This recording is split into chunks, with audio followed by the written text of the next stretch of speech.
In London, award-winning British historian and journalist James Robbins has declared that Israel's actions in Gaza amount to genocide. He argues the evidence is overwhelming, citing both the destruction on the ground and the explicit rhetoric of Israeli leaders. According to Robbins, this is not simply a war, but an annihilation, an extermination. He highlights comments made by Israeli ministers celebrating the leveling of Gaza as proof of intent, the key element in any genocide case under international law. Robbins insists that waiting years for a legal ruling is unnecessary. He says we can already recognize genocide with full certainty.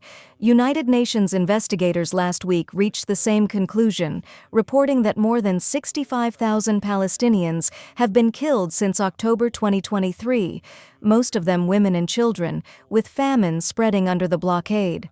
Robbins also pointed to the decisive role of the United States, arguing that Israel's campaign would be impossible without American weapons, funding, and diplomatic cover. In his view, Israel's stated goals have failed, while hostage rescues remain limited and negotiations were dismissed.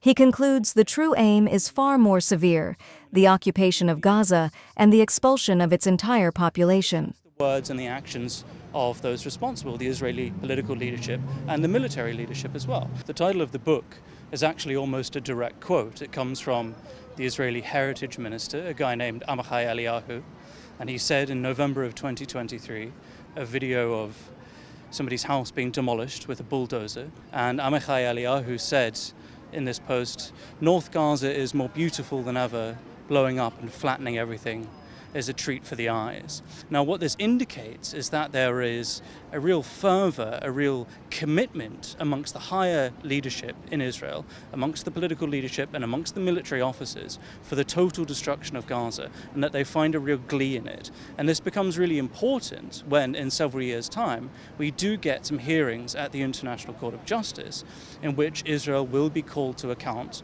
for its breaches, alleged breaches of the Genocide Convention.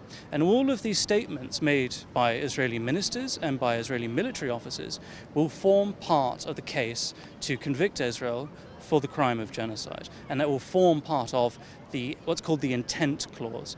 In fact, we don't need to wait for a legal judgment, because we'll be waiting for a very, very long time. We'll have to wait another 2 or 3 years before the International Court of Justice rules on whether or not what has happened in the past tense is genocide. I think we can say with our full voice that it's genocide. The Israelis are only able to act, they're only able to do these things because the United States gives them the weapons to do so.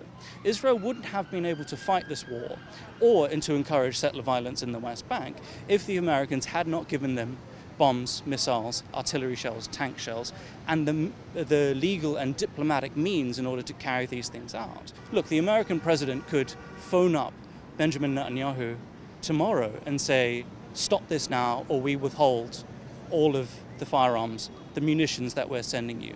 He could have phoned up Benjamin Netanyahu, Trump could, like Ronald Reagan did to Menachem Begin in 1982 during the Lebanon War.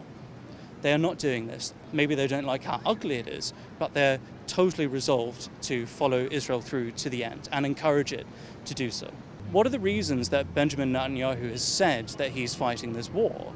He says, we want to end Hamas as a military and a political force, and we want to get the hostages back. Look, in 22 months of combat, the IDF has managed to rescue just 8 hostages by military means. How many were released by negotiations and during ceasefire periods? That was 140.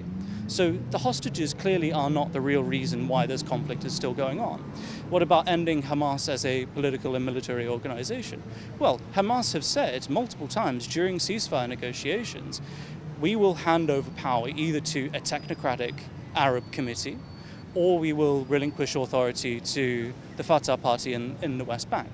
Benjamin Netanyahu specifically has rejected both of those claims on multiple occasions. So the war must be for something else, and I think it's to occupy Gaza and to expel the entirety of the Palestinian population there.